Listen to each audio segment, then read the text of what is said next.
예수님이 당신을 사랑하십니다. 예수님이 당신을 위하십니다. 예수님은 당신 편이십니다. 아멘. 아멘. 예수님은 누구 편? 우리 편이에요. 내 편이에요. 예수님은 세상의 편이 아니에요. 예수님은 자기가 피로 값주고 산 성도의 편입니다. 그래서 예수님이 위하시면 걱정할 게 없어요. 예수님의 편에 있으면 항상 모든 싸움과 전쟁은 이깁니다. 지지 않아요.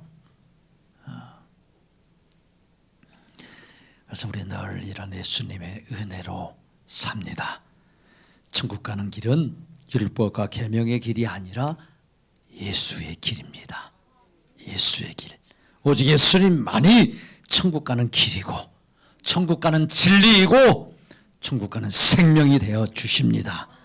예수님이 우리에게 이렇게 기도하라고 가르쳐 준 이 기도요.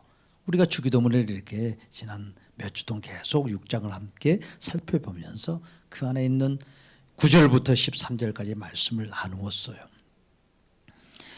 주기도문은 앞으로 이루어질 어떤 기도가 아니라 이미 이루어진 기도다. 이미 이루어진 기도이고 예수님이 우리에게 그 은혜로 이 놀라운 기도의 모든 내용, 이 사역들, 그 결과들을 우리에게 복으로 주신 것들입니다. 그러므로 우리는 이미 승리 기도를 하고 있어요. 이 주기도문은 승리의 기도입니다. 그리고 승리의 찬송이에요. 찬송.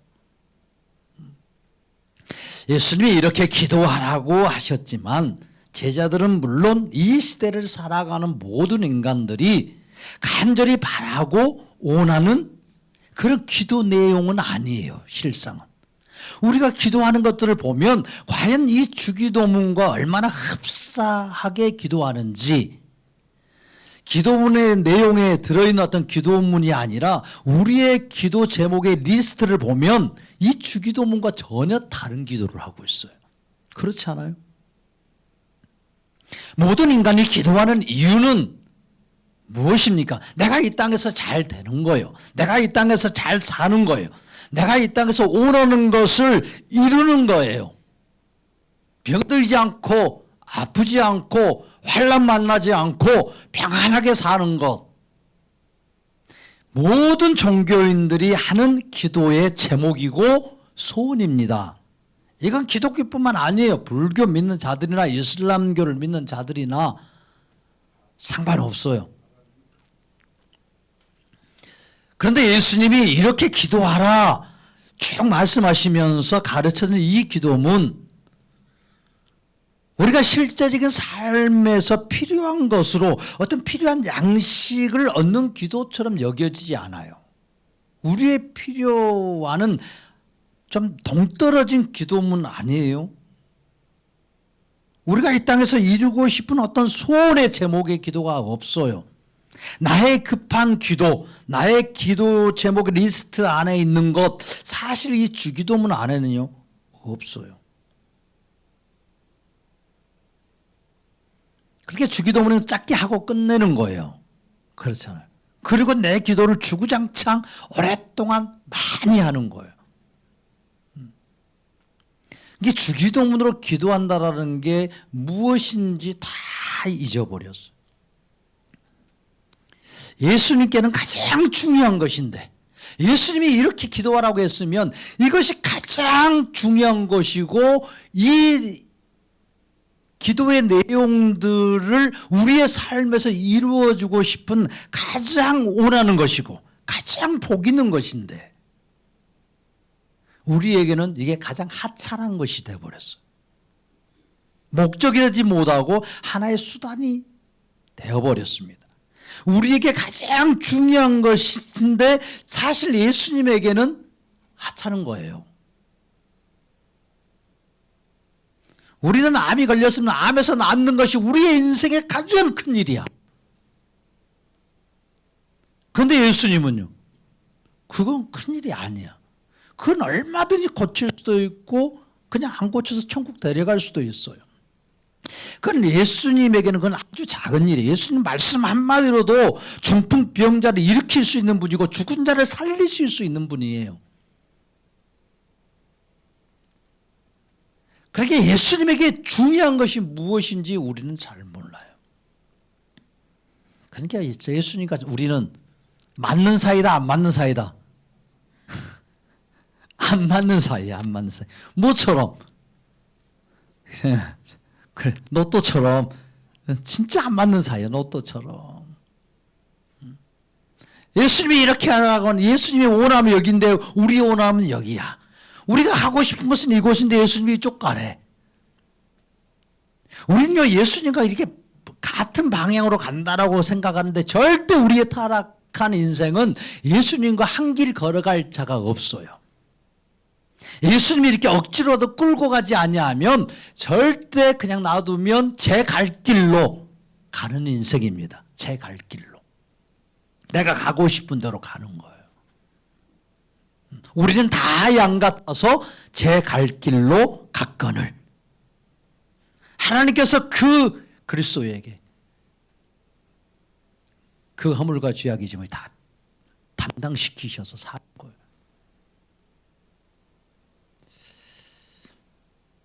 참 우리는요 정말 예수님의 어떤 기도와 안 맞는 기도를 평생 할 수밖에 없는 타락한 인간이에요. 겟세마네 동산에서 예수님께서 뭐라고 말씀하여 제자들에게 시험에 들지 않게 깨어있어 기도하라 이렇게 말씀해요. 예수님께서 시험에 들지 않게 깨어 기도하라고 해도 제자들은 예수님이 이렇게 기도하라고 한 게 뭐였어요? 주기도문이었어요. 뭘 위해서 기도했을까? 제자들은 시험에 들지 않게 깨어있어 기도하라고 했을 때 도대체 무슨 기도를 했을까? 뭐 주기도문 했을 수도 있겠죠. 이렇게 기도하라고 가르쳐준 기도문이었으니까. 제자들이 유일하게 했던 기도는 바로 이 기도였어요. 근데 몇 마디 주기도문을 읊다가 그냥 피곤하고 힘드니까 잠이 들었어요. 뭐 기도의 내용이 다급한 것도 아니잖아요. 중요한 것도 아닌 것처럼 여겨지고 정신이 번쩍 들 만한 아주 그런 놀라운 기도 제목도 없어요. 만일 예수님이 이렇게 기도하라고 하시면서 하늘에 불을 내려서 예수님을 잡으려는 자들을 다 설라 주옵소서라고 이렇게 너희들 기도해라 했으면 정신 빠떡 채로 기도했을 거예요. 불이 내리는지 안 내리는지 보려고. 예수님을 살려주셔서 이 나라의 왕이 되게 하시고 우리에게는 높은 관직을 얻게 해 주옵소서, 높은 자리에 앉게 해 주옵소서 이렇게 기도하라고 했으면 잠 안 자고 기도했을 거예요. 잠 안 자고. 졸지도 않고 자지도 않고 아무리 피곤해도 기도했을 거예요. 왜? 한 자리 해야 되니까. 참 그런데 주기도문은요 한 구절 한 구절이 예수님이 우리에게 해주신 이 큰 기적과 같은 놀랍고 은혜로운 역사입니다. 예수님만이 해주실 수 있는 하늘에 계신 우리 아버지, 하나님을 나의 아버지라고 부를 수 있도록 만드시는 예수님의 이 은혜로운 역사요. 누가 이렇게 우리를 해줄 수 있냐고요. 누가? 창조주 그분을 아버지라고 부를 수 있는 이런 놀라운 은혜를, 이 복을 누가 줄 수 있냐고요. 우리가 영원히 찬송해야 될 제목이고 예수님을 높이고 경배해야 될 이 기도가 주기도문입니다. 주기도문을 깊이 알고요. 우리가 그 주님의 사역과 주님이 해주신 그 놀라운 일들을 묵상하면서 기도할 때 우리의 영혼에는 하늘의 그 폭포수 같은 은혜가 밀려 넘칩니다. 이 땅의 모든 기도하지 않아도 여러분들의 영혼이 새로워지고 여러분들의 심령이 강건해지고 어떤 일을 만날지라도 주님의 그 능력으로 이기게 되는 놀라운 역사를 맛보게 됩니다. 여러분, 주기도문을 그냥 단순한 우리가 해야 될 기도라고 생각하면 안 돼요. 예수님은 자신이 이 땅에 오신 목적이 무엇인지, 이 땅에서 무엇을 하셔서 우리에게 주실 것인지, 무엇을 이루어 주실 것인지 주기도문에 다 담아 주셨어. 예수님의 사역이에요. 예수님이 완성하실 일들이에요. 그러므로 우리가요, 이 주기도문으로 기도한다라는 것은 정말 큰 복을 받은 거예요. 이건 어떤 자들도 이것을 기도하려고 하지 않아요. 예수님의 놀라운 이 구속의 역사와 그 완성으로 이루어진 그 예수님의 구속을 찬송하고 예수님의 구원의 역사를 노래하고 예수님의 그 구원의 복이 무엇인지를 자백하고 그 하나님 앞에 영광을 돌리는 일. 나라와 권세와 영광이 아버지께 영원히 싸움나이다. 아멘. 아멘. 더 이상 무엇을 기도할 게 있겠어요?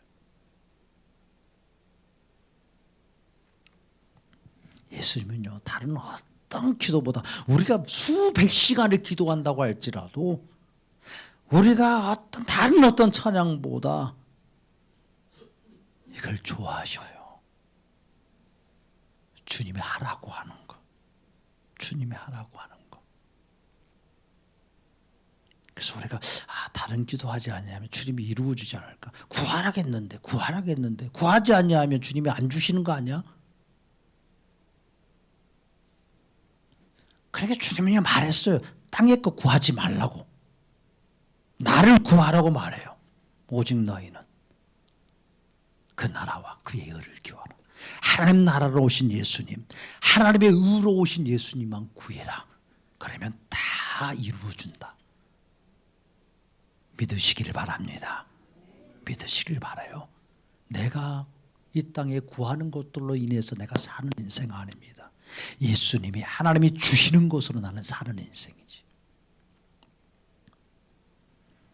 그러니까 기도할 바를 모르면 기도할 뭘 위해서 기도하지? 어떻게 기도할지 모르면 주기도문으로 기도하되 예수님이 주목하면서 기도하세요.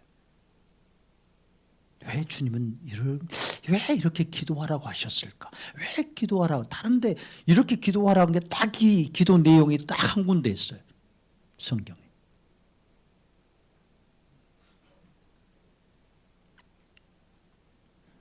그러니까 예수님을 이렇게 주기도문으로 기도하되 주목하면서 예수님 주목하며 기도하면 그것이 우리의 진정한 기도가 됩니다.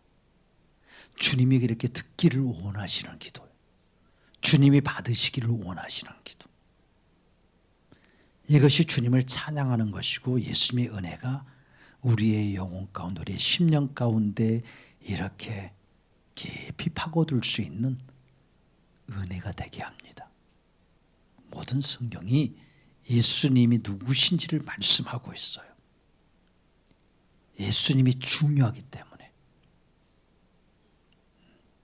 그래서 성경은요, 창세기부터 요한계시록까지 예수님이 누구신지를 계속 말씀하고 있어요. 성경 어느 곳을 보더라도 그 예수님이 중요하기 때문에, 그 예수님으로 인하여서 우리가 살 수 있는 인생이기 때문에, 예수님 만나지 아니하면 우리는 아무 쓸데없는 인생이 되고 무익한 인생이 되어서 그 지옥에 버려져야 될 인생이기 때문에. 그래서 예수님 만나야 되는 거예요. 예수님 붙잡으라고.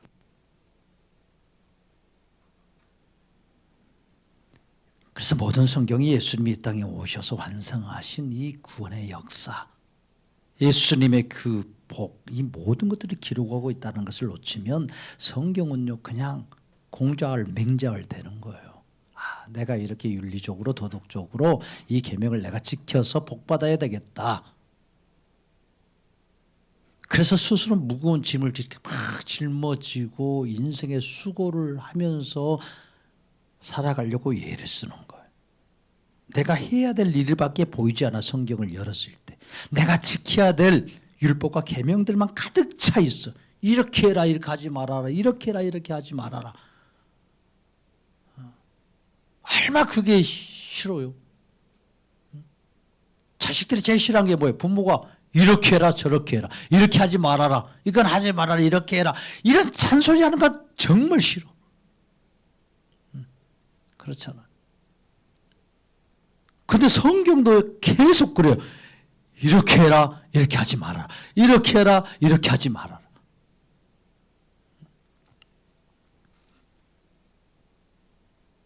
오늘 말씀도 보세요. 오늘 말씀 14절. 자, 너희가 사람의 잘못을 용서하며 읽어봅시다. 너희 하늘 아버지께서도 너희의 잘못을 용서하시려니와 너희 사람의 잘못을 용서하지 아니하면 너희 아버지께서 너희 잘못을 용서하지 아니하시리라. 아멘. 너희가 사람의 잘못을 용서하면 너희 하늘의 아버지께서도 너희 잘못을 용서해 주지만 너희 사람의 잘못을 너희가 용서하지 아니하면 하늘에 계신 너희 아버지께서도 너희 잘못 용서한다 안 한다? 안 한다. 그러니까 뭐 하면서 살아야 되는 거야? 그렇지. 항상 용서하면서. 사람의 잘못 다 용서해 줘야 돼. 그래야 내 죄를 용서받을 수 있어요. 아멘. 그래서 용서를 다 해주면서 살았어요. 다. 모든 잘못에 대해서 여러분들 용서하면서 사신다고. 내가 용서하지 않으면 사람 죄를 용서해 주지 않으면 나에게 잘못한 그 사람에 대해서 용서해 주지 않으면 하나님께 내가 용서받지 못한대. 내가 용서하지 못하면 내 기도는 응답되겠어 안 되겠어? 안 되는 거야. 그러니까 어쩔 수 없이 뭐 해야 돼? 용서해 줘야 돼. 무조건 그냥 용서해 줘. 나 됐어. 용서해 줘. 용서해 줘. 됐어.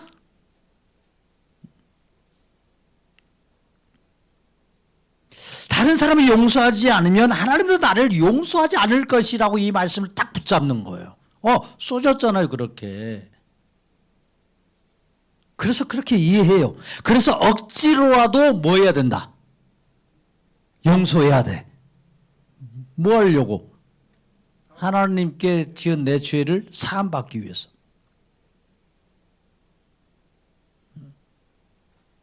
그럼 다른 사람을 용서하고 다른 사람이 나를 용서해 주면 하나님께 용서받을 필요 없는 거 아니에요? 뒤집어 보면.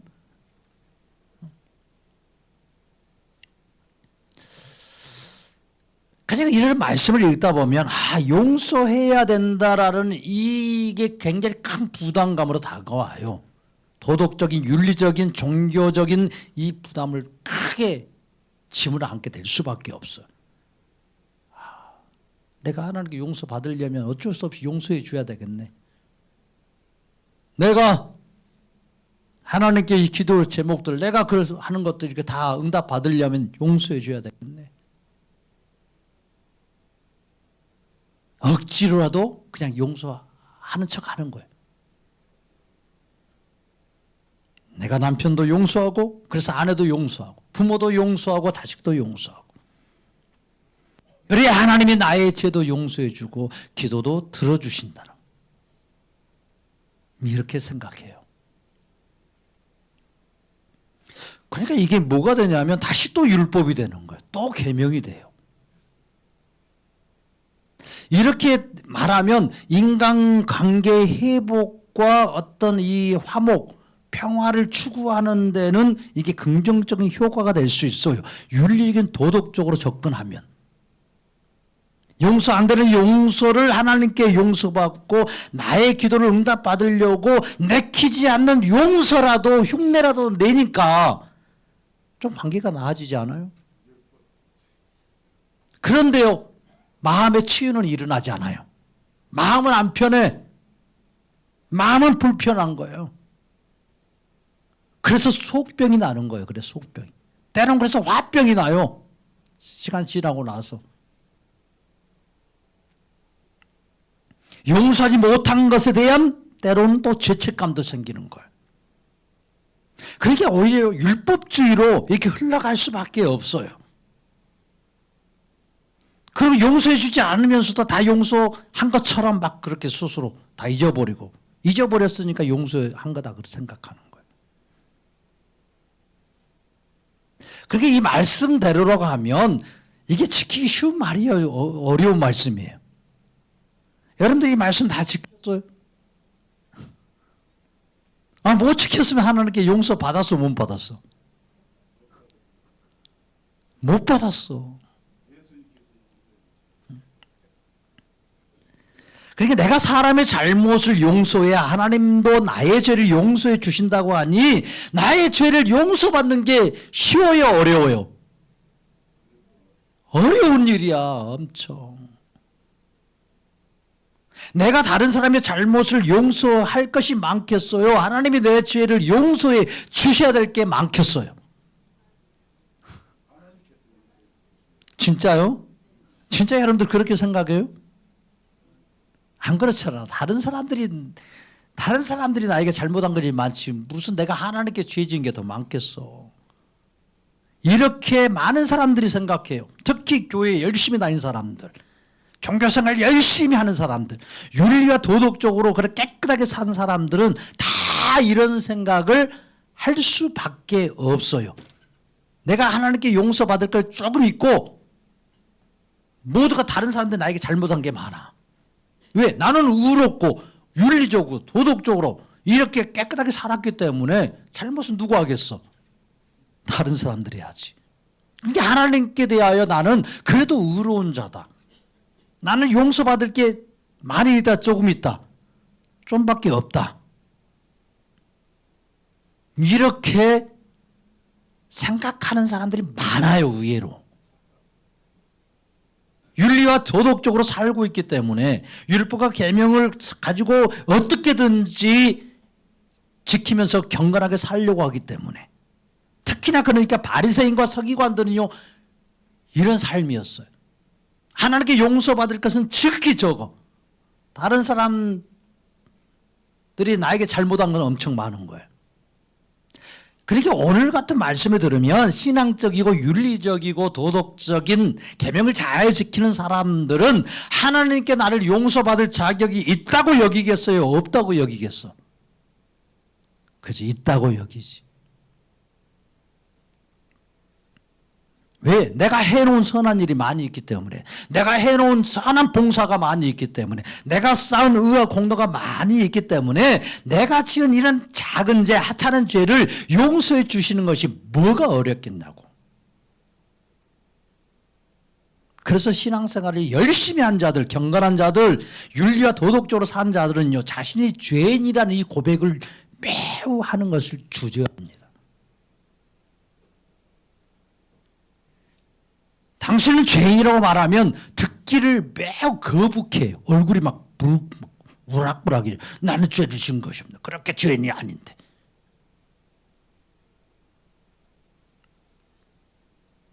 그리고 죄인들을 향해서 정죄하는 것은 아주 잘해요. 비난하고 비판하고 정죄하는 것은 아주 잘합니다. 왜요?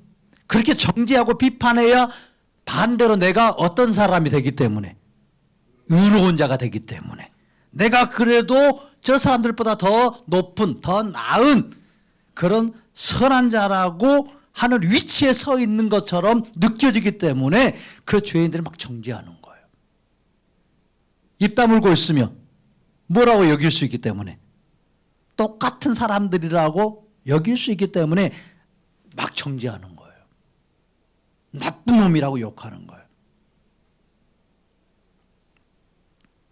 그래서 자신이 의롭고 그렇게 윤리적이고 더 도덕적이라는 것을 더 분명히 하고 싶은 것이고, 그들과 자신은 같지 않다라고 말하고 싶은 거예요. 그래서 정죄하는 거예요. 이게 바리새인들이 기도할 때 세리가 와서 기도하고 있는 걸 보면서 그 바리새인들이 세리를 욕하잖아요. 나는 저 세리와 같지 않습니다라고. 나는 그렇게 의로운 자라고 스스로 높이는 거예요. 그래서 예수님이요 그걸 책망하시잖아. 나는 저 바리새인보다 저 세리하는 기도를 들었다. 바리새인보다 더 의로운 자가 세리다 라고 예수님은 그렇게요 말씀해 주셔요. 그러니까 우리는 예수님의 어떤 기준이 무엇인지, 예수님이 무엇을 원하시는지를 정확히 알아야 합니다. 예수님께서 주기도문을 하신 후에 지금 이 말씀을 하시는 거예요. 너희 이렇게 기도하라 하신 후에, 주기도문을 가르쳐 주신 후에 이 말씀을 하고 계신다는 거예요. 너희가 사람의 잘못을 용서하면 너희 하늘의 아버지께서 너희 잘못을 용서하시려니와, 너희가 사람의 잘못을 용서하지 아니하면 너희 아버지께서도 너희 잘못을 용서하지 아니하시리라. 이것이 계명이겠어요?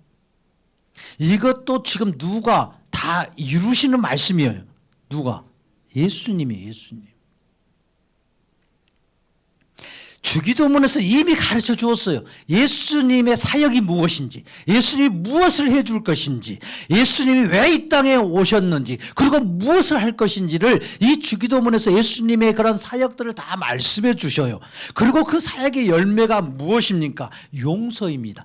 대속이었어요. 대속. 십자가의 그 죽으심으로 모든 이 복들이, 이 모든 구원의 은혜들이 우리 인간에게, 이 기도하는 자에게 오른 거예요. 그러니까 예수님의 이 사역의 열매 중에 하나가 무엇이 되냐면 용서예요. 용서. 예수님이 이루신 이 대속의 사건으로 우리에게는요 엄청난 변화가 일어나고 결과가 옵니다. 그게 바로 무엇이냐? 용서입니다. 용서. 우리는 하나님께 어떤 죄도 다 용서받습니다. 우리가 사람의 잘못을 설령 용서하지 못해도 하나님은 우리의 죄악을 다 용서해 주십니다. 누구 때문에요? 예수님 때문에요. 예수님의 대속의 은혜가 우리의 죄악을 덮어버렸기 때문입니다. 덮어버렸기 때문에 하나님이 예수님 보고 우리의 죄를 용서해 주시는 거예요.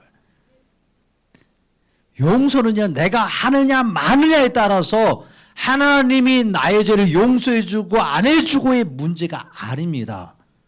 그냥 성경을 이렇게 볼 때 그냥 계명으로 표면으로만 읽으면 안 돼요. 예수님 중심으로 그래서 읽어야 되는 게 중요한 거예요. 용서의 대전제는 예수 그리스도의 대속으로 말미암음입니다. 예수님 때문에 하나님이 우리의 허물과 죄악을 다 용서해 주십니다. 이것은 내가 하찮은 사람에게 용서해 주고 안 해주는 이 문제가 예수님의 죽음의 그 문제와 어떻게 동급이 되겠냐고요.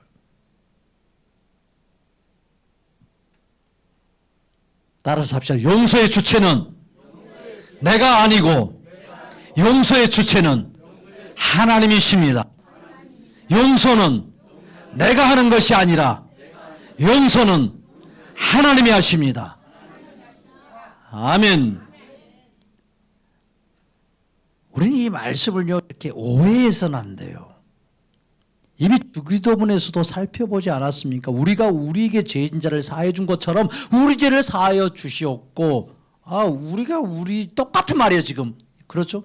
이 말씀과 방금 14절 15절 말씀과 주기도문에 나온 말씀이 사실 똑같은 말씀이에요.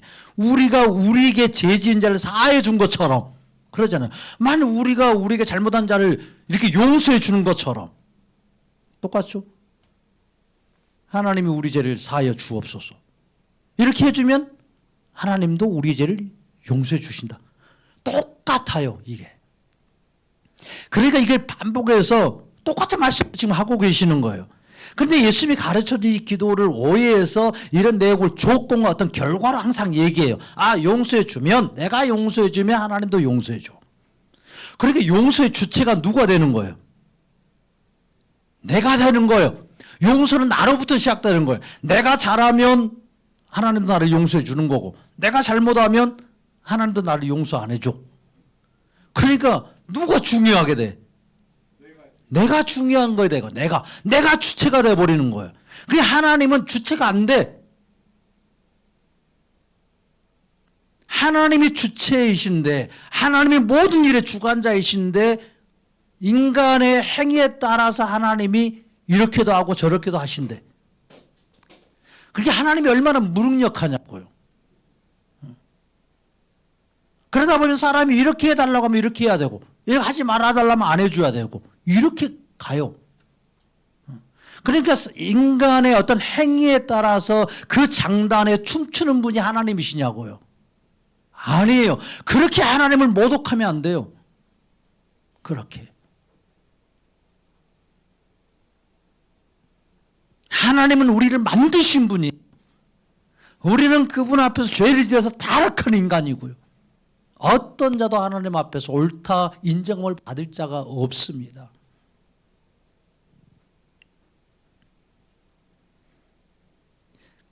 그러니까 내가 용서해 주어야 하나님도 내 죄를 용서해 준다는 것으로 강조하게 되고, 그래서 용서와 선행과 봉사를 강조하게 되고, 그러다 보니까 이런 말씀이 더 나가다 보니까 이 계명에 스스로 자신을 속박시키는 그런 결과를 가져올 수밖에 없어요.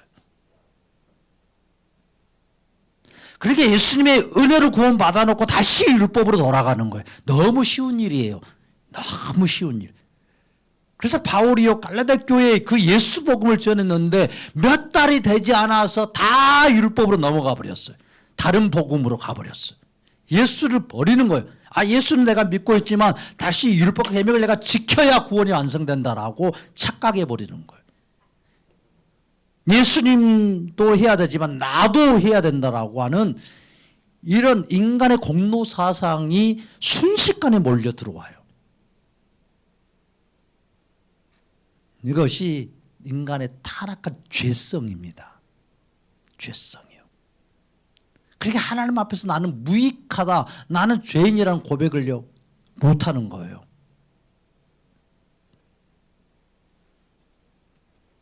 우리는 예수님께 붙잡혀야 하고 예수님께 구속을 당하면 이게 자유로운 인생이 돼요. 의외로. 그런데 우리가 율법과 계명에 속박을 당하면 종노릇하게 돼요. 종노릇. 무엇에 종노릇하냐면 율법과 계명의 종노릇해요. 그러니까 율법과 어떤 계명들은 누구에게로 가도록 항상 만드냐면 예수님께 가도록 하기 위해서 이런 말씀들을 다 해주는 거예요. 예수님께 가도록. 그러니까 율법과 계명을 무엇으로 얘기하냐면 초등학문이라고 그래요.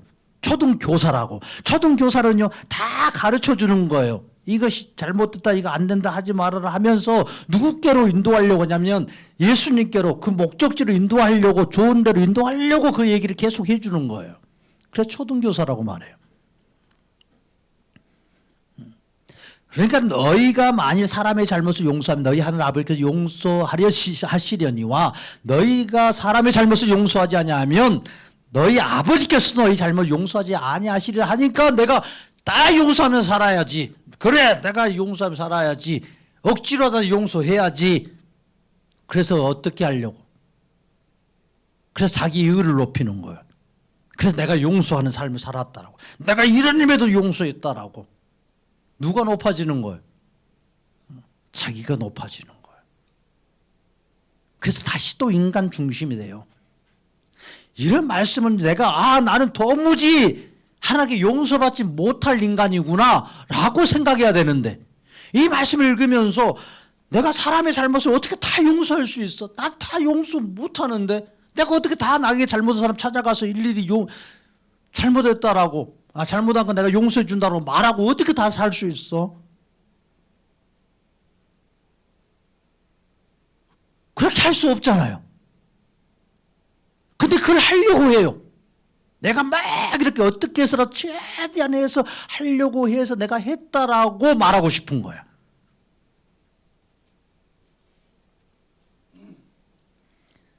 그러니까 이런 말씀을 통해서 주님은 우리가 우리의 죄를 용서받을 수 있게 할 수 있다 없다? 없다라는 거예요. 아무리 다른 사람들을 많이 용서해 주고 한다 할지라도, 그래서 하나님이 내 죄를 용서해 주시냐? 그렇지 않다라는 걸 말씀해 주고 싶은 거예요. 너희 허물과 죄악은 어떤 방법으로도 예수님 외에는 씻어줄 길이 없다라는 것을 강조하려고 이 말씀을 또 해주시는 거예요, 지금. 그런데요, 인간들은 이걸 지켜서 내가 행해서요 이루고 싶으려면 내가 이루고 싶어하는 말씀 만들어버려요. 내가 이루어야 되겠다. 내가. 그러면 사람들이 얼마나 칭찬하겠어. 우와 저 사람은 성인이야 성인. 와, 다 용서해주고 우와 존경을 받을 만해. 역시 모든 걸 다 그냥 잘못했어도 그냥 괜찮다고 말해주고 그냥 성인이야 성인. 뭐 예수님 같아.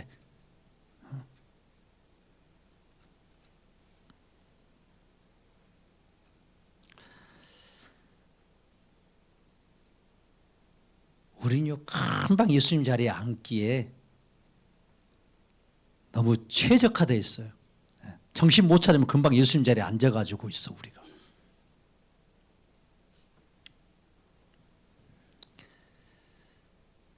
그러니까 사실 이 말씀이 너무 어려운 말씀이에요.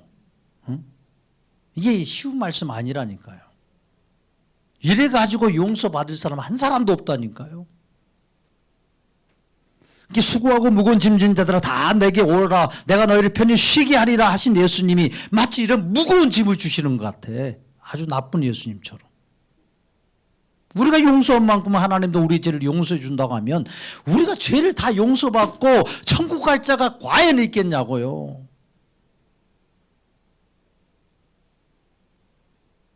그러니까 그냥 뭐 용서하면서 살라고 이렇게 도덕적으로 용서하면서 살라라는 어떤 그런 말씀으로 지금 예수님이 하신 거지.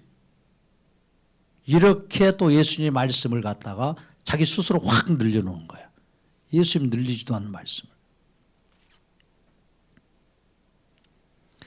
아니에요. 예수님 왜 이렇게 힘든 말씀하냐고요. 우리가 우리의 죄를 해결할 수 없다라는 말씀을 가르쳐주고 싶은 거예요. 우리는 타락했기 때문에.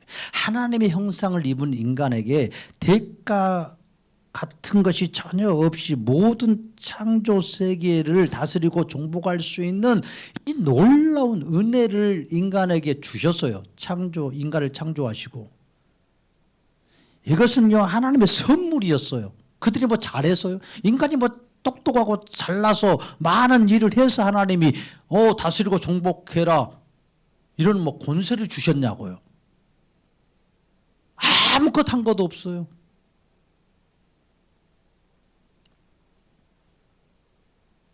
하나님의 선물이에요. 하나님께 처음부터 인간은 빚을 진 자예요. 이렇게 사랑의 빚을 은혜의 빚을 지고 산 자예요. 그런데도 하나님처럼 되고 싶어 하잖아요. 내가 능력 많으면 내가 하나님처럼 되면 내가 빚진 자처럼 하지 않고 하나님께 경배하지 않아도 되고 하나님의 말씀에 순종하지 않아도 되고 내가 내 힘대로 살 수 있어. 하나님의 속박에서 벗어나서 자유로운 인생을 살 수 있을 것 같은 이런 욕심에 이끌려서 하나님처럼 되기 위해서 선악과를 먹잖아요. 하나님께 그럴 의도로 하나님께 무엇인가를 얻으러 가면 자신의 노력과 수고의 대가를 가지고 하나님께 계산을 해야 되는 비천한 인생이 되어버렸어요. 힘이 없으니까요. 이제는. 그러니까 하나님을 생각하고 하늘을 이렇게 생각하면 내가 어떤 대가 노력을 많이 해가지고 어떤 수고의 대가를 가지고 하나님과 협상하려고 해요. 내가 이만큼 했으니까 하나님 내게 복을 주셔야 됩니다. 내가 이만큼 열심히 노력했으니까 하나님이 나 도와주셔야 됩니다. 이렇게 하나님과 계산하는 관계예요. 이런 비참한 관계로 떨어져 버려요. 이게 타락한 인간의 모습입니다. 이처럼 다른 사람과의 관계 속에서도 이건 여지없이 적용됩니다. 내가 이렇게 했으니까 너도 이만큼 해야지. 내가 왜 손해보느냐고. 그래서 갈등이라고 싸움이 일어나는 거예요. 타락한 인간은 하나님께서 자신을 창조해 주시고 생명을 주어 살게 해주신 곳 그조차도 잊어버립니다.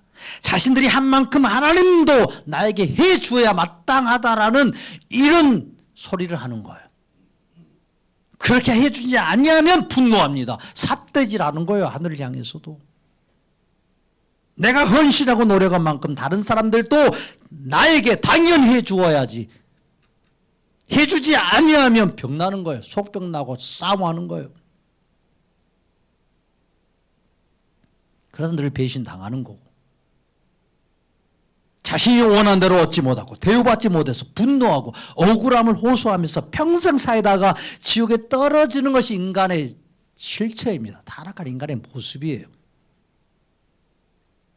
예수님께서 주기도문에서 말씀하신 내용을 또다시 지금 언급하시는 것은 인간이 용서의 개념을 너무나도 심각하게 오해하고 있기 때문에 그래요. 용서의 주체는 예수 그리스도이십니다. 하나님이 용서해 주시면 용서받습니다. 그러니까 예수님이 가르쳐 주신 주기도문의 용서는요, 용서해 주면 용서해 줄게 라는 게 아니에요.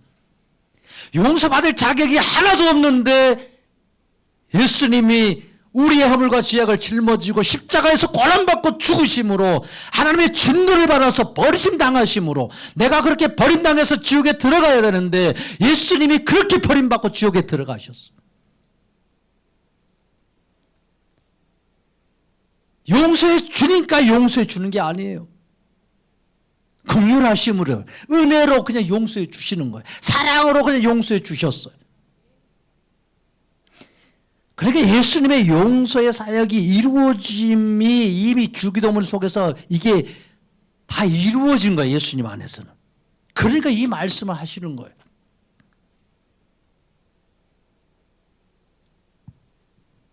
그러니까 마태복음 5장부터 27장까지 예수님이 하시는 사역이고 예수님이 이루시는 율법 완성인데, 이런 예수님의 관점을 놓치면 모든 말씀을 내가 지켜야 되고 내가 행해야 되고 내가 이루어서 의로워져야 되고 내가 상급을 받아야 될 이 무거운 짐이 되어서 나를 속박하게 만듭니다. 그렇게 예수님이 왜 이런 말씀하시냐고요. 그럼 누구께 오라는 거예요? 예수님께 또 오라는 거예요. 너희들로 인해서 너희들이 이렇게 해서 용서받는 게 아니라는 거예요. 우리의 죄악에 대한 예수님의 용서와 사역이 이미 말씀 주기도문 속에서 이게 전제되어 있기 때문에 예수님은 이렇게 예수님 안에 있는 자들에게 말씀하시는 거예요. 이 말씀은요, 예수님을 믿지 않는 자에게 주어진 게 아니에요. 하늘에 계신 우리 아버지여라고 말하는 자들에게 주어진 말씀이에요. 예수님의 구원 사역으로 인하여서 그 은혜로 구원을 선물로 주신 자들에게 지금 하신 말씀이에요. 그래서 예수님이 너희 사람의 잘못을 용서하면 너희 하늘의 아버지께서도 이렇게 말씀하시는 것은 너희 하늘의 아버지예요. 주기도문 첫 구절이 하늘에 계신 우리 아버지라고. 하늘에 계신 아버지. 이렇게 부르는 것은 예수 그리스도의 구속으로 말미암아서 온 특별한 은혜예요. 놀라운 은혜.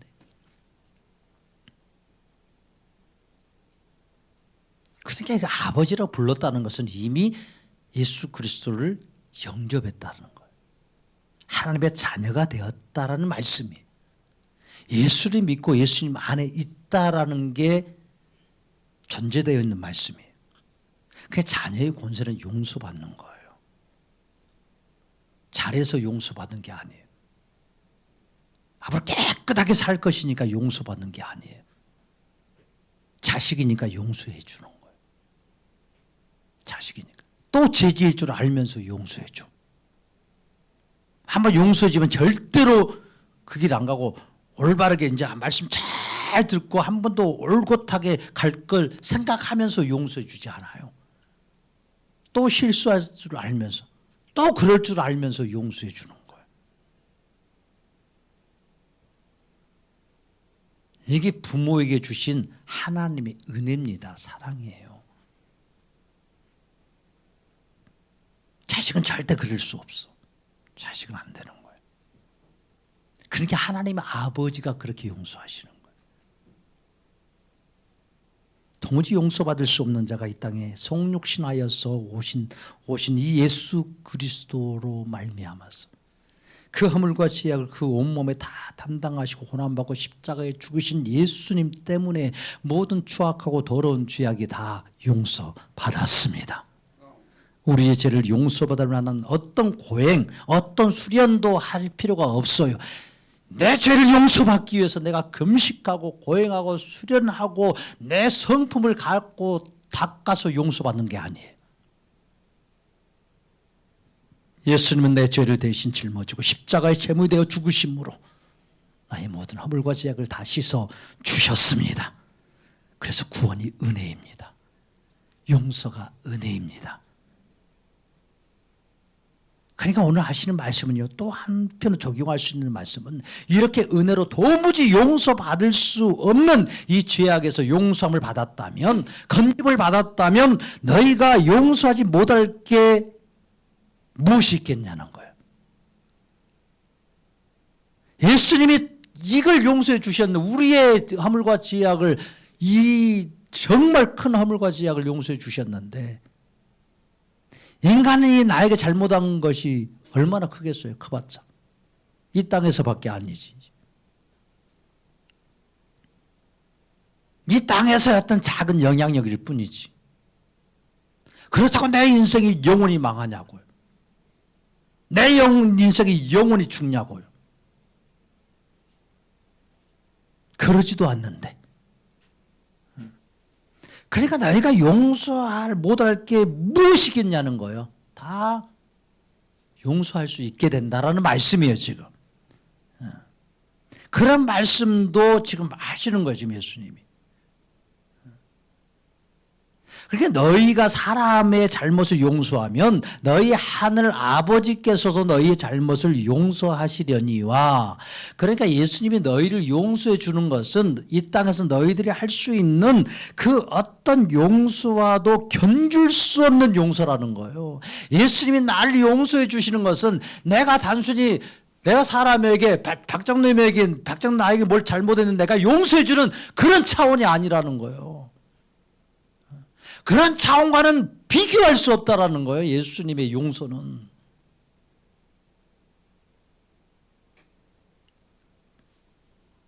너희들이 용서받는 것은 너희들이 그 어떤 일을 하고 그 어떤 노력을 하고 어떤 고난 수련을 하고 어떤 선한 일을 해도 용서받을 수 있는 죄가 아니라는 거예요.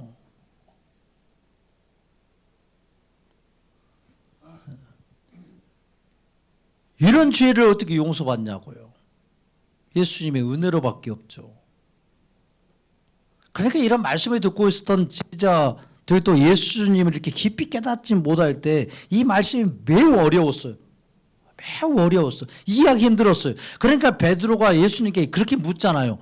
아, 그러면 예수님, 누가 천국 갈 수 있어요? 용서받고. 주여, 내가 내게 죄를 범하면 몇 번이나 그럼 용서해 줘야 됩니까? 몇 번이나? 7번 용서해 주면 됩니까? 7번. 7번은 완전수라고 생각하니까 유대인들은. 아, 7번까지 용서해 주면 많이 용서해 준 거 아니에요? 똑같은 죄를 계속 저질러서 용서해 줘. 그래서 또 용서. 7번 해주면 그래서 많이 해준 거 아니에요? 그때 예수님이 뭐라고 말씀하셨는데, 내게 이르노니 7번뿐 아니라 70번까지라도 할지니라. 7번을 70번까지. 그러니까 500번까지로 하란 소리예요. 그러니까 계속 용서할 수 있다라는 거예요. 지금 무슨 말이에요? 누가 이렇게 용서를 해 주신다는 거예요? 예수님이. 예수님이 70번이 7번이 아니라 7번씩 70번씩까지라도 나는 너를 용서해 준다라는 거예요. 베드로가 이해가 안 됐어요. 예수님 말씀 이해 안 됐어요. 이런 질문을 하는 거예요. 이런 질문. 그래서 예수님은 네가 70번씩 7번씩 70번을 네가 용서한다고 할지라도 내가 너를 용서한 것과 똑같겠느냐는 거예요. 예수님의 입장에서는. 내가 장로님을 용서해 준다고 해서 장로님이 천국 가고 내가 천국 가는 거예요? 내가 장로님의 영혼을 살릴 수 있어요? 지옥에서 건질 수 있어요? 내가 용서해 준다고 해서? 안 그래요. 예수님의 용서는요, 우린 지옥에서 건지는 거예요. 이 땅에서 그 생명을 살려주는 게 아니에요. 영원한 생명을 주시는 거예요. 영원한 생명. 이것과 비교가 되겠느냐는 말씀이에요. 우리도 예수님을 깊이 몰랐을 때는 그렇게 질문해요. 사람의 잘못을 용서하면 너희 하늘의 아버지께서 너희 잘못을 용서해 주고 너희가 사람의 잘못을 용서해 주지 아니하면 너희 하늘의 아버지께서도 너희 잘못을 용서하지 아니하실 것이라는 이 말을 들었을 때 하나님께 죄를 용서받고 싶은데 아이고 내가 사람의 잘못을 용서해야 하나님 나를 용서해 주신다고? 내가 용서해야 되겠네. 이런 질문밖에 나오지 않아요. 몇 번을 용서해 줘야 되나 그러면 도대체 저놈을 내가 몇 번이나 용서해 줘야 되냐고. 그래야 내가 용서받을 수 있겠냐고. 내가 구원받을 수 있겠냐고. 이런 질문 똑같이 합니다. 똑같이. 여러분들 그렇게 하지 않았어요? 내가 할 수 있는 용서 다 해줄 정도 7번씩 70번 안 돼요. 안 돼.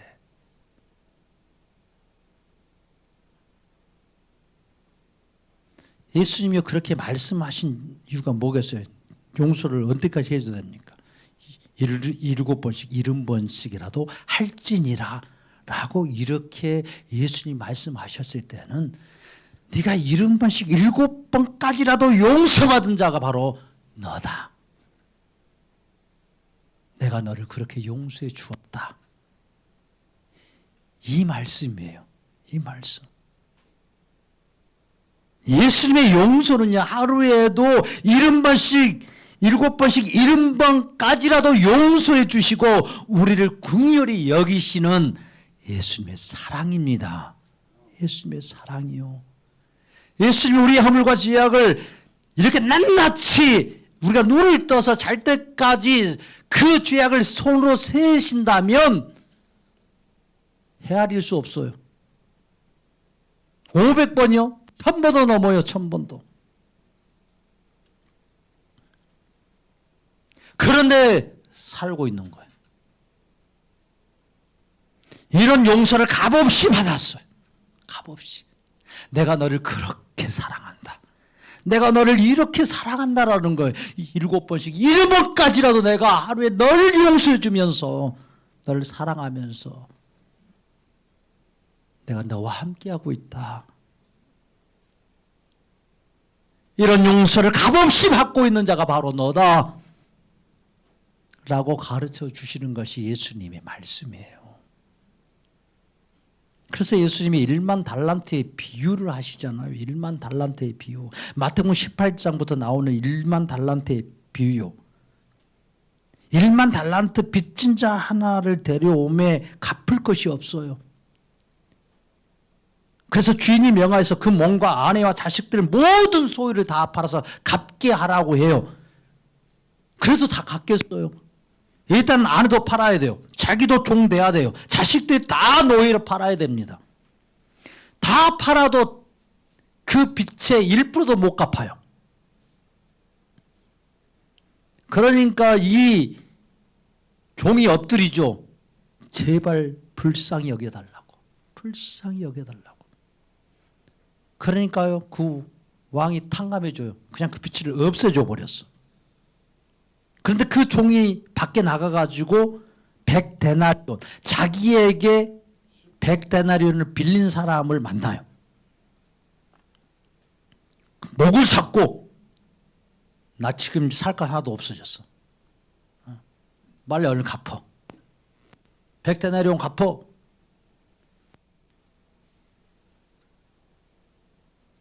그러니까 1만 달란트는 지금 돈으로 환산해도 50조도 넘어요. 50조.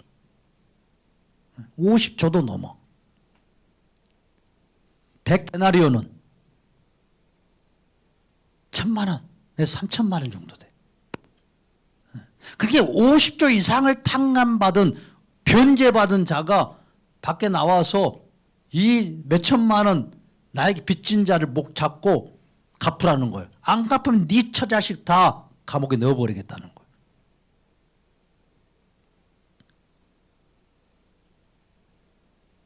자, 그래요. 그러니까 이 주인이 그렇게 말합니다. 이게 중요한 말씀이에요. 그를 불러다가 말하되 악한 종아, 내가 빌기에 내가 내 빛을 전부 탕감하여 주었거늘 내가 너를 불쌍히 여긴과 같이 내 동료를 불쌍히 여김이 마땅치 아니하냐 하고 주인이 노하여 그 빛을 다 갚도록 그를 옥졸에 넘기니라.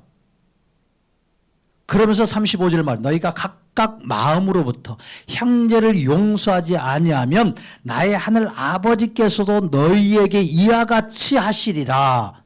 아멘.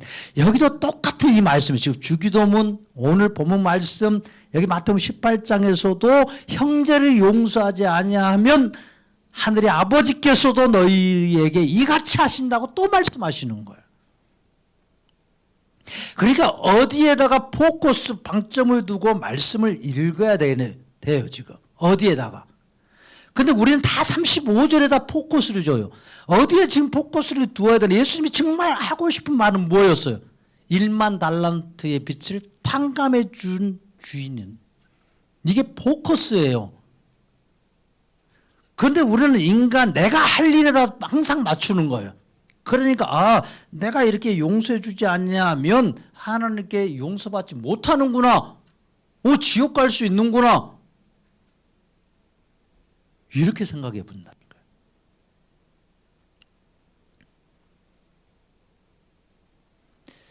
그러니까 1만 달란트 이 빛은요 갚을 수가 없는 거예요. 100데나리온 갚으려면 갚은 거예요. 이것은. 그렇게 인간이 인간에게 잘못한 것은 갚을 수 있어요. 근데 인간이 하나님께 잘못한 거예요. 하나님께 이 죄를 저지른 것은 갚을 길이 없어요. 내가 뭘 해서 갚을 수 있는 게 없다니까요. 의로우신 하나님께 범죄한 것은 내 인간의 타락한 이 모습으로 무엇을 한다고 해서 그 의로움에 도달할 수 있겠어요? 안 된다니까요. 무엇을 해도 감당할 수 없는 빚이에요. 이것은 다 갚을 수 없는 빚이에요. 그런데 예수님이 대신 죄악으로 짊어지고 죽으심으로 이 모든 죄악의 빚을 탕감해 주셨다는 게 이 1만 달란트의 비유의 핵심이에요.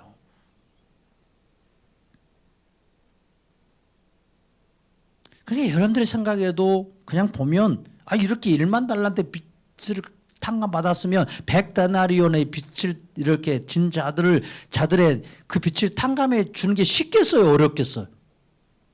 네? 장로님 쉽겠어? 어렵겠어? 아니 뭐가 어려워. 내가 50조를 탕감받았어. 50조. 근데 장로님께 김영희 집사님이 3천만 원 빚졌어. 나한테 50조를 빚졌는데 내가 없애줄게. 장로님 정말 처지가 안 됐으니까 사업 쫄딱 망해서 50조 빚이 있는 내가 그냥 없애줄게. 나가시오. 그랬어. 그럼 장로님이 얼마나 기쁘겠어요. 예? 그런데 가다가 김영희 집사를 만났어. 그때 내가 3천만 원을 빌려줬어. 갚으라 하겠어? 안 갚으라 하겠어? 지금 현재 100만 달러를 받은 사람은 하나님한테 이래서 탕감을 받았는데 자기는 돈도 10원도 없어요. 그래서 자기가 돈 10원 예. 그래서 이건 하나님 얘기 아니고 내가 지금 한 얘기예요. 지금 내가. 그래서 비유를 말씀하신가 예수님이 주인이 그 종에게 하는 거예요. 지금 이렇게 탕감 받아서 50조를 탕감 받았어. 그러면 3천만 원 빚 받겠냐고 안 받겠냐고. 이러면 아주 나쁜 놈이 되는 거야. 이게 나쁜 놈이 되는 거야. 근데 내가 돈이 없는데 하나님한테 아니 하나님이 아니라 나라니까 나. 그러니까 목사님한테 네. 탕감을 받았잖아요. 네. 근데 왜 받으려고? 근데 내게는 지금 돈이 하나도 없어. 그럼 돈 달아서 버려야지. 받을 것 같냐고요. 예. 그래 이거는 지금 완악한 거예요. 예. 그러니까 안 받는 거예요. 안 받을 수 있는 거야. 내가. 그것을 우리는 이제 항상 이게 내 수중에 돈이 있고 없고를 따다 보니까 그렇지. 내가 진짜로 그렇게 은혜를 입었어. 내가 5억 내가 탕감 받았어. 500만 원 내가 받을 사람이 있어. 그건 내가 굳이 막 기어가 밟고 막 그 사람 옥에 넣겠냐고. 그럴 사람 없어요. 그럴 사람. 그럴 사람 없다라는 거예요, 지금. 응? 그럴 사람 없는데 예수님은 비유로 그런 사람이 있다라고 그러는 거예요. 그런 사람 어디 간다? 지옥 간다라는 거예요. 이게 그럴 일이 없다라는 말씀이에요, 지금. 예수님의 극한 이 엄청난 이 은혜를 알면 이 빛을 탕감한 이 죄악에서 내가 건짐받은 자라고 이걸 분명히 알게 되고 그 예수님을 만나면 인간의 사소한 문제들은 그냥 저절로 용서가 된다라는 거예요, 지금. 이건 예수님의 역사를 말씀해 주시는 거예요, 예수님의 은혜로운 역사를 말씀해 주시는 거예요. 근데 이게 안 된다는 것은 예수님께 용서 받았다, 못 받았다? 못 받았다는 거예요, 지금. 이게 안 되면. 이게 내가 1만 달란트의 이 빛을 탕감받았다면 이게 돼야 되는데 못 받은 거야. 예수님 못 만난 거예요. 1만 달란트의 나의 빛을 내가 탕감받은 경험이 없어. 내가 이런 은혜를 받은 적이 없어. 그러니까 못하는 거예요. 안 된다고 얘기하는 거예요. 지금 예수님이 이걸 말씀해 주고 싶은 거예요.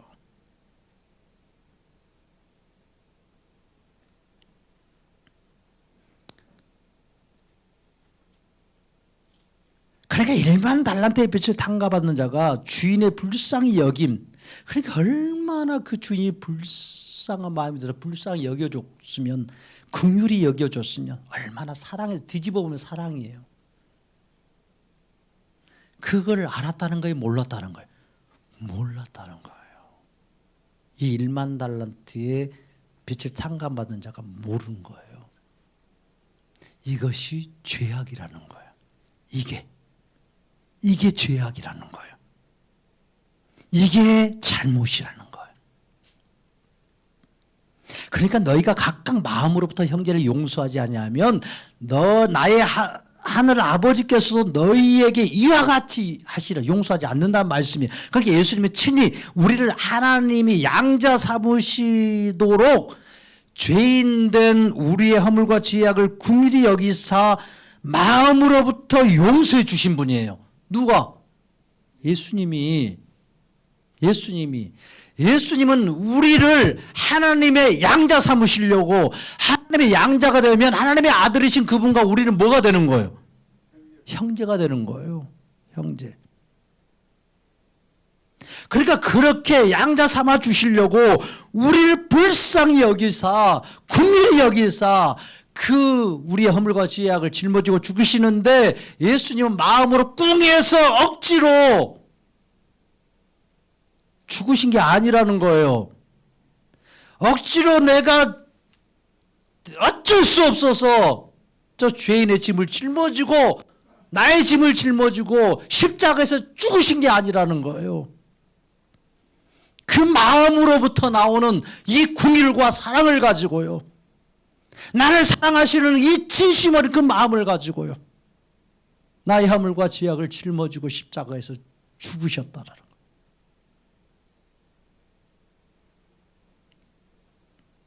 그래서 하나님 아버지가요, 비천한 추악하고 더러운 죄인을 용서해 주시고 예수님의 은혜로 인하여서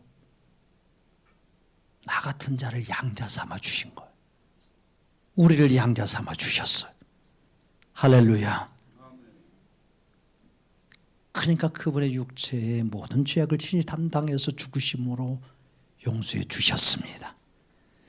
예수님이 행하시는 대속으로 말미암아 용서를 입은 자라면 마땅히 그래서 용서할 수 있는 자가 된다라는 거예요. 7번씩 70번이라도 용서하게 된다라는 거예요. 이건요 그냥 저절로 되는 거예요. 저절로. 나의 의지가 아니에요. 내 노력이 아니에요. 나의 성품으로 나의 인격과 수련을 해서 아니에요. 이런 주님의 폭포수 같은 은혜를 내가 알게 되면 그냥 저절로 용서가 돼요. 그러니까 은혜가 없으면 용서가 안 되는 거예요. 그러니까 예수로 충만하지 아니하면요, 갑자기 그 천사가 됐다가 갑자기 악마가 될 수 있는 거야. 갑자기 용서해 줬다가 막 취소해 버릴 수 있어. 이게 인간이에요.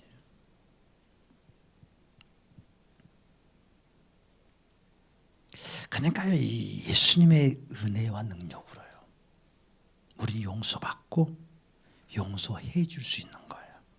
할렐루야. 그러나 예수님이 억만 죄악에서 용서해 주신 것을 입술로는 믿고 감사하나 정말 진정으로 예수 그리스도의 이 보혈로 나의 이 1만 달란트보다 더 큰 이 죄악, 더러운 죄악이 다 용서받았음을 내가 마음으로 정말 믿지 못하고 그 예수님을 깊이 만나지 못하고 나서 다른 방법으로 막 이렇게 용서받으려고 하면, 그 말이에요, 다른 방법으로, 다른 노력으로 내가 용서받으려고 하고 이 죄를 씻으려고 하면, 나의 죄를 덮으려고 하면 하나님은 그를 뭐 하신다는 거예요? 버리신다는 말씀이에요. 그러니까 예수 외에는 우리가 용서받을 길이 없습니다. 아멘. 그러니까 예수님을 빼고 성경을 보고 해석하게 되면 우리는 이 말씀들에 다 걸려 넘어가요. 좀만 더 깊이 들어가면 내가 구원받을 수 있는 조건이 하나도 없어. 내가 용서받을 조건이 하나도 안 돼. 그래서 스스로 속이는 자가 되는 거예요. 마치 용서 다 하고 사는 자처럼. 내가 용서받기 위해서 용서해 주었다고 스스로 여기고, 내가 용서해 주지 않았으면서도 내가 다른 선한 일을 해서 내가 용서받은 것이라고 스스로 생각하고, 하나님이 그래서 나를 용서해 주셨다고 멋대로 생각하는 거예요. 그러니까 오늘 본문의 말씀은요, 예수님의 용서가 얼마나 크냐는 거예요. 우리가 용서받는 그 사랑이 얼마나 크고 큰 은혜를 받고 사느냐. 이 큰 예수님의 용서를 받은 자라는 것을 깊이 알게 되면 예수님으로 말미암아 다른 사람의 작은 문제들, 잘못들 용서하고 그 예수님을 따라가는 삶을 살 수 있습니다. 그 예수님의 은혜입니다. 오늘도 우리는 이 사랑을 받고 사는 거예요. 이 사랑, 이 용서의 은혜를 받고 사는 거예요. 그래, 예수님으로 충만할 때는 그렇지만 예수로 충만하면 말 안 듣는 자녀도 얼마나 이쁘게 보이는지 그때는 천사처럼 보여. 잘하고 못하고 아니야. 분명히 잘못했어. 그런데도 사랑스럽게 보여. 잘못했는데 귀엽게 보여 그때는. 그런데 성령이 충만하지 못하면 그때보다 더 잘못 안 했는데도 막 화를 엄청 내는 거야. 그리고 정죄해요. 이것이 우리의 모습이에요. 그래서 성령 충만을 받으라 라고 말씀해요. 성령 충만을 받으라. 늘 예수님을 이렇게 주목하라는 거예요. 예수님 이렇게 금방 시선 놓치면 우리는 금방 우리의 뜻대로 썩어질 것 구하고 그렇게 살 수밖에 없어요. 우리가 안중원도 부흥회를 통해서 율법을 완성하시고 죄인된 우리를 용서해 주시는 그런 예수님을 더 깊이 만나고 알아갈 수 있기를 축복합니다. 예수님을 더 사랑하고 예수님으로 충만해서 예수님 때문에 하나님과의 관계도 회복되고 이 땅의 모든 어그러진 관계가 풀어지고 회복되는 그런 놀라운 기적의 역사, 은혜의 역사가 오늘 한 주간 되기를 축복합니다.